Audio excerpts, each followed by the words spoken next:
आप इस तस्वीर में खोपड़ियां देख रहे होंगे। हम आज तक यही सुनते आए कि राजस्थान में राजपूत औरतें जौहर करती थी, लेकिन शायद आपको पता नहीं है कि जम्मू एंड कश्मीर में राजौरी की औरतों ने भी कई हजार औरतों ने एक साथ मिलकर जौहर किया था।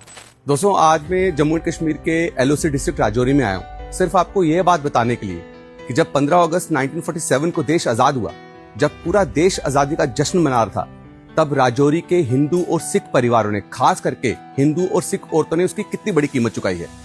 शायद आपको यह भी ना पता हो कि देश 15 अगस्त को आजाद हुआ था, लेकिन राजौरी 13 अप्रैल 1948 को आजाद हुआ था। 6 महीने तक यहाँ पर कबाली रहे। उन कबालियों ने हर एक हिंदू और सिख परिवारों को बेरहमी से मारा था। आप मेरे पीछे बलिदान भवन देख रहे होंगे, ये कब का बना हुआ है वो डेट भी लिखी हुई है। लेकिन साथ में ये जो कुआं है ना, ये कुआं आज भी उन मासूम औरतों की चीखें जो हैं इन कुएं से सुनाई देगी। और ध्यान से सुनेंगे तो हम आज तक यही सुनते आए कि राजस्थान में राजपूत औरतें जौहर करती थी, लेकिन शायद आपको पता नहीं है कि जम्मू एंड कश्मीर में राजौरी की औरतों ने भी कई हजार औरतों ने एक साथ मिलकर जौहर किया था। कबालियों से अपनी इज्जत को बचाने के लिए, अपने सेल्फ एस्टीम को बचाने के लिए उन्होंने या तो अपने आप को मार दिया, या जहर खा लिया, या इस कुएं में आके वो कूदी थी एक साथ। सबसे ज्यादा दुख और अफसोस की बात यह है कि इस इतिहास को कभी नेशनल लेवल पे लाया नहीं गया। मैं आपको एक तस्वीर दिखाता हूँ, रोंगटे खड़ी करती है।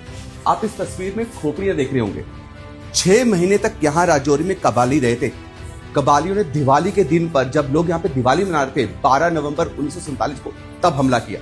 सिर्फ 12 सैनिक थे यहाँ पे उन कबालियों से राजौरी को बचाने के लिए। और 6 महीने के बाद 13 अप्रैल 1948 को जब कबाली को यहाँ से हटाया गया, तो इसी जगह से जहां पे मैं खड़ा हूं खोपड़ियां उठाई गई थी। और जो खोपड़ी इकट्ठी करके आप देखिए कितनी खोपड़ी है।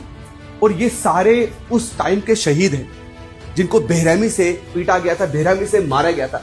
ये वो औरतें हैं जिन्होंने जौहर किया है, जिनके परिवार वालों ने अपने बहू बेटी को खुद मारा। जब 12 नवंबर 1947 को राजौरी में अटैक हुआ, तो कबालियों ने पहले हिंदू और सिख परिवारों के मर्दों को इकट्ठा किया और मैदान में ले जाके खड़ा करा। वो मैदान आज एयरफील्ड है, जहां पे उन्हें बेरहमी से मारा गया। मर्दों को पता था कि उनकी औरतों को बचाना बहुत मुश्किल है, उन्हें अबडक्ट कर दिया जाएगा। तो औरतों को या तो जो घर में पड़े हथियार थे उनसे मारा गया, या फिर जहर दिया गया। जब जहर कम पड़ गया तो सब औरतों को इकट्ठा किया गया। और जिस जगह में खड़ा हूं, यहाँ पे कुआं हुआ करता था उस वक्त, आके उन्होंने इसी जगह पर कूद कर अपनी जान दी है। इससे बड़ा जौहर कहां होगा। ये था इतना बड़ा सेक्रीफाइस हिंदू और सिख औरतों का राजौरी में।